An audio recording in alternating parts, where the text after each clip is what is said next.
Jesus, the good shepherd. You remember the farmers have these words: the sheep, the shepherd, the pen, or the fold.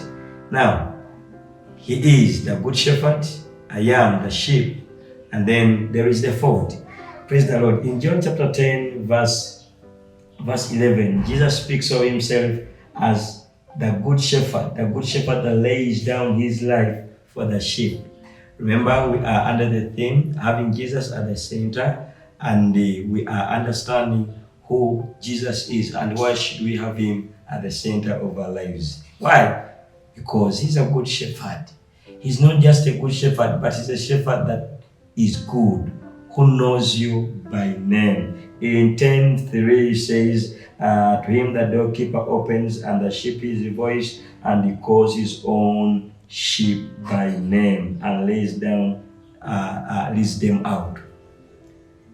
Jesus knows you by your name. He knows where you are. He knows what you're going through. He knows what pertains you. He knows how you're going to go through. No one understands the way other than him. The Bible says in 1 Samuel, when David was illustrating how he was taking care of the father's sheep, he says that at one time the bear could come to attack the sheep, and he could go fight the bear and then tears it out. Understand this, that he could not just leave the bear without bruises. David could go also with bruises, with blood, but finally he would have saved the sheep from the bear, and finally he could end up tearing the bear into two parts. I want to tell you, there are so many things that would fight us. There are so many things that would kill us. There are so many things that would tear us apart. But we have a good shepherd that lays down his life for our survival. We have a good shepherd that goes ahead of you, that goes ahead of us, and then we survive the accidents, we survive the snares of the devil, we survive the lions that would kill our children, we survive the lion that would strangle us along the way.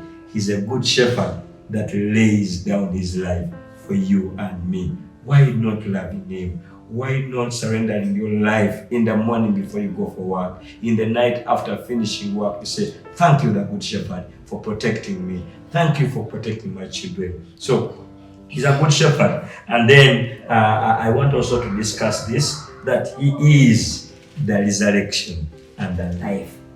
In John chapter 11, verse 26, he speaks of himself as the resurrection and the life. This is coming after a story of three siblings, Mary, Martha, and Lazarus, who the Bible calls the friends to Jesus. One of them, Lazarus, becomes sick. They send to Jesus that your friend is sick. He fails, or he delays to come to meet the brother, the sick brother, and the bad news happened. The brother dies, and he's buried. Now, in John chapter 11, verse 25, Jesus comes to Mary and Martha when Lazarus is already dead and buried, and they are so they are not happy, let's say like that. And then they say, Master, if you are here, our brother would not have died.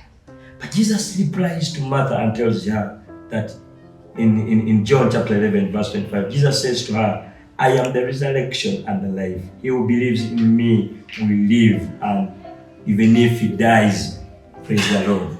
Once we believe in him, this is my final statement on who Jesus is in this series.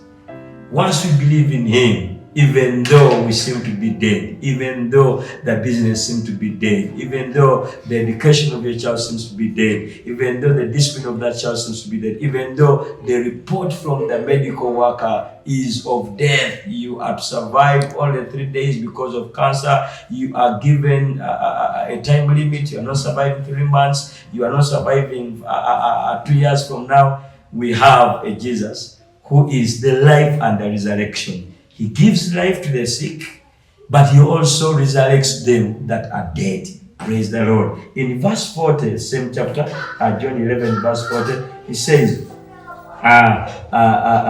Jesus said to her, did I not say to you that if you believe, you will see the glory of God. Can I interest you in believing the power of God? Can I call you to believe that He has power to give life? He also has power to resurrect the dead.